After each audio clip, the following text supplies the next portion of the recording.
Όταν οι οπτασίες έγιναν πραγματικότητα, προσπαθήσαμε να περισσώσουμε κάποια πράγματα.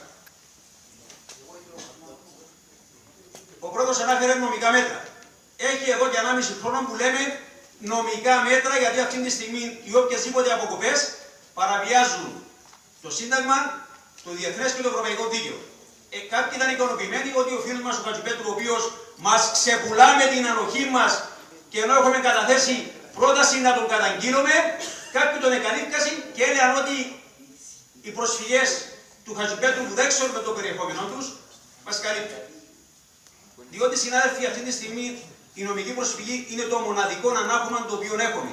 Γιατί αν υπάρχουν αποφάσεις εθνικών δικαστηρίων, δεν μπορεί καμιά μορφή τρόικα να τις γράψει στα παλαιότερα των υποδειγμάτων της. Λέτε τι πρέπει να κάνουμε. Εισηγηθήκαν. Μέσα στο Κεντρικό Διοικητικό Συμβούλιο εισηγηθήκαν. Και είπαν όταν η τρόικα είναι εδώ κάτω, πρέπει να είναι περικυκλωμένο του Υπουργείου Οικονομικών και να μην αφήσουμε καμιά τρόικα να έρθει στο Υπουργείο Οικονομικών. Αλλά κάποιοι, ενεργοποιώντας τη ψήφο του Προέδρου, 9-9 η ψηφοφορία μέσα στο αυτό, με την 200 ψήφο του Προέδρου, είπαμε δεν χρειαζόμαστε αυτή τη στιγμή κινητοποιήσεις. Να δούμε τι θα γίνεται. Και εγώ είπα το παράδειγμα, οι Τούρκοι ήταν στην Κερίνια, η Λευκοσία εγούρισε οι Τούρκοι στην Κερίνια και κάποιοι συνιστούσαν αυτοσυγκράτηση. Έτσι και ο Πρόεδρος συνιστούσε τώρα αυτοσυγκράτηση. Αυτό έκαμε. Επίσης, εισηγηθήκαμε μέτρα. Ακόμα και προχθές. Τι είπαμε. Παρά να μείνουν 500 άτομα στους δρόμους. Αυτόν είπαμε. Τι εισηγούμαστε. Συμπίεση κλιμάκων προς τα κάτω. Κάποιος αν πιάνει 100.000, δεν κάνει και ο κόσμος να πιάνει 90. Και είπαμε, οι 16 να πάει στην 15, οι 15 στην 14 και οι 14 στην 13. Κατάργηση θέσεων επιθεωρητών. Αφού έχουμε και θέση εναντίον των επιθεωρητών, σταδιακά να μην συμπληρώνονται θέσεις των αφιπηρωτών των επιθεωρητών. Θέλουμε 4 διευθύνσεις στη διάθεση του Υπουργείου Παιδείας, Δημοτικής, Μέσης, Ανωτάτης και Τεχνικής. Κάποιοι είπαν, μα πώς θα διοικείται το εκπαιδευτικό σύστημα. Εσείς καταλαβαίνετε στοιχειοδός, συνάδελφοι, τη διοικητική παρουσία αυτών των ανθρώπων μες στο όλο σύστημα της εκπαίδευσης. Η μοναδική της παρουσία είναι να μας σαντανώνουν και να δημιουργούν προβλήματα. Αυτόν κάνουν. Επίσης, λογισμικά, ξέρετε ότι αυτή τη στιγμή δίνει η Κυπριακή Δημοκρατία 50 εκατομμύρια χαράτσιν αδειοδότηση ανά ηλεκτρονικό υπολογιστή, 100 ευρώ χαράτσιν στη Microsoft. Το στείλαμε και στο Υπουργείο.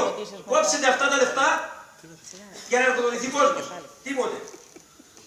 Είπαμε και μέτρα. Εκτός από τα νομικά μέτρα είπαμε. Εκτός από την επιστολή να στείλουμε στο Χατζηπέτρου να τον καταγγείλουμε, είπαμε εσωτερικά μέτρα. Δεν θα δώσουμε βαθμολογίες. Να σκεφτούμε αν θα συμμετέχουμε στις προσαγωγικές εξετάσεις.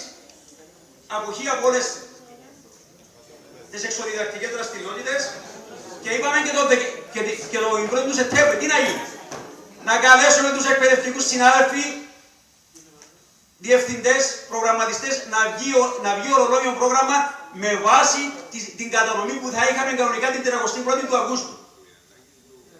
Απορριφθήκαν πλήρως αυτές οι προτάσεις. Απορριφθήκαν, δεν και προτείναν κάτι. Τίποτε απολύτως.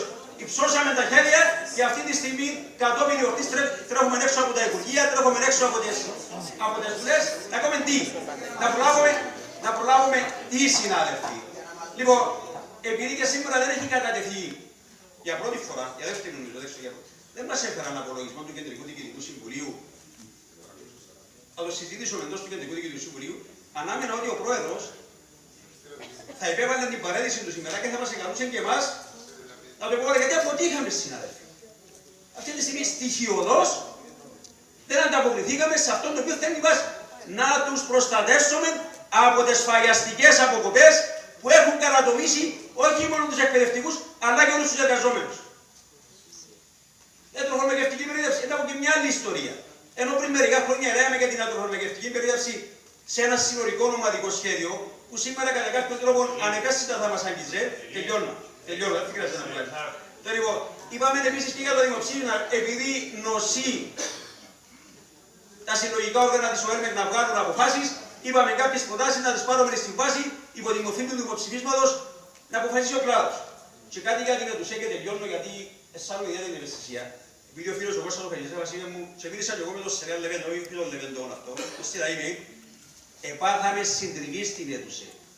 Δεν είναι 108 ψήφοι, αλλά 2.500 ψήφοι που ήταν η διαφορά. Ευχαριστώ. Εγώ δεν είπα ούτε 108.